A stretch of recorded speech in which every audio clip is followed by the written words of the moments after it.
Hi everyone.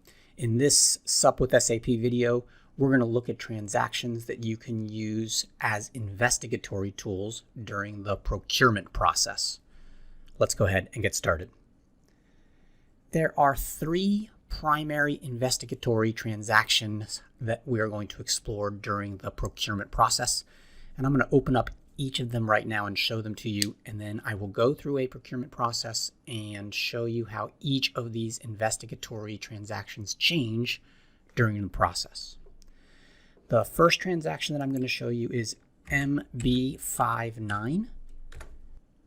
MB59 shows you the movement of material for a particular vendor or a particular material type or for a particular day.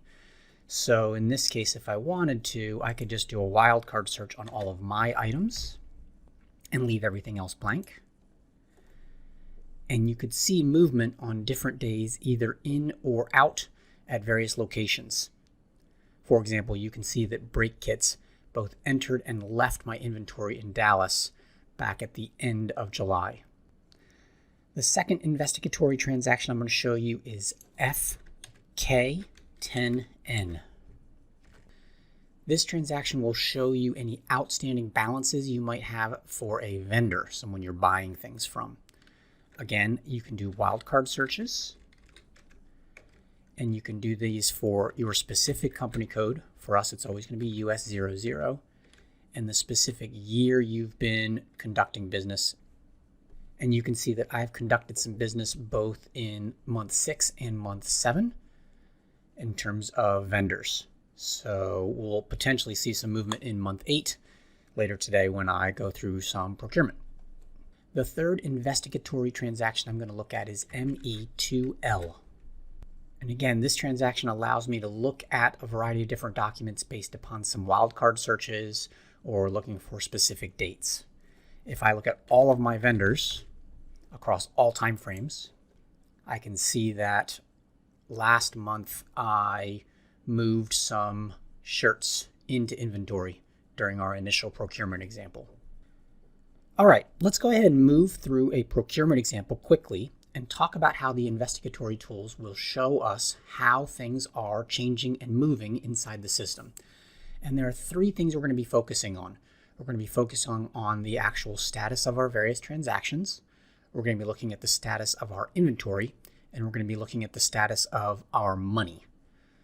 We're going to start our procurement process with a purchase requisition, which is ME51N. Purchase requisitions do not create any movement of money or material, so nothing is going to show up in my investigatory transactions when I complete this purchase requisition.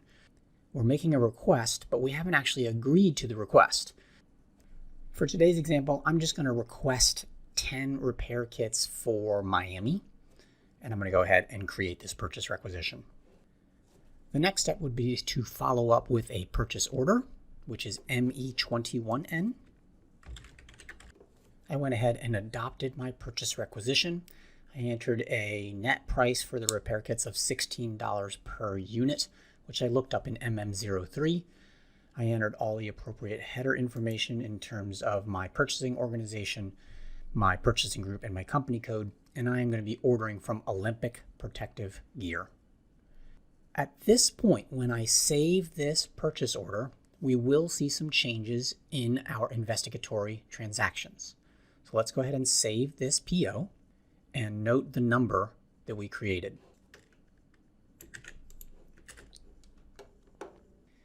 Let's go ahead and look at our investigatory transactions to see if anything has changed.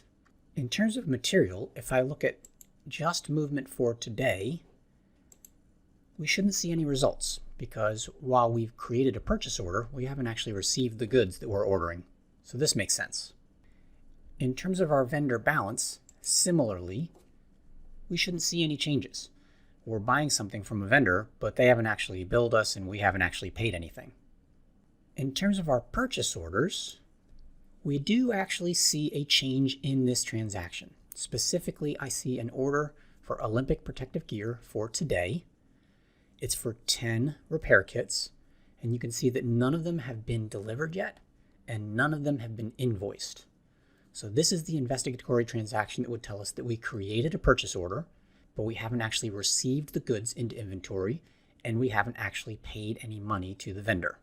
And this would give us an indication of what we need to do next, which would be to move the items into inventory, actually receive them, and then go ahead and receive an invoice and pay that invoice. Let's continue with the procurement process. The next step would be a MIGO. And in MIGO, we're going to create a goods receipt for a purchase order. I'm receiving 10 items into trade goods in Miami from Olympic Protective Gear. I'm going to go ahead and click the Save button. Let's go take a look at our investigatory tools to see what has changed now. If I rerun MB59, we now see that 10 items have been delivered to Miami, and they show up as an additional 10 units in inventory.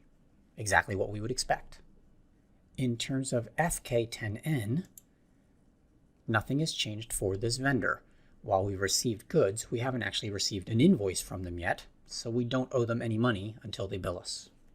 If we go and look at ME2L, we'll see that we still have our outstanding purchase order for Olympic Protective Gear for our 10 repair kits, but the delivery has now dropped from 10 to 0. We've received all those items, and yet they have not yet been invoiced, so we still have 10 items that need to be invoiced. As an aside, when you're using ME2L, if you only want to see your purchase orders that are currently incomplete, you can change the selection parameter to Open Invoices, or Rechnung in German. And that will only show you your purchase orders that have either something to be delivered or something to be invoiced, or both. Let's continue with our procurement process. The next step would be to receive an invoice from our vendor, which is Miro. In this case, I am receiving an invoice from Olympic Protective Gear for our purchase order, and I owe them $160 for the 10 repair kits that they sent to us. And I'm agreeing to this and saving this entering of our invoice. Nothing should change in MB59. At this point, we're talking about money, not movement of goods. So we still see our 10 items that showed up earlier. For FK10N, we do see a change. We have a cumulative balance that starts in my month 8, or August, for negative $160.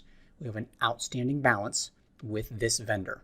And so we know that we're going to eventually have to clear this cumulative balance and pay off any outstanding debt. For ME2L, we can see that the order now has been both delivered and invoiced.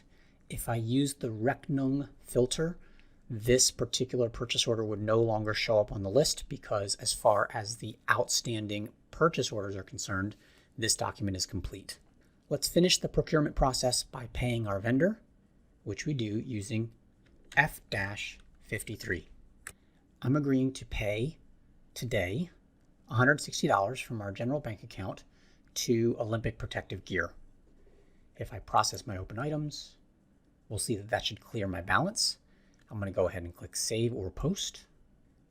Now that we've completed the procurement process, nothing has changed other than the 10 items showing up in inventory earlier in MB59.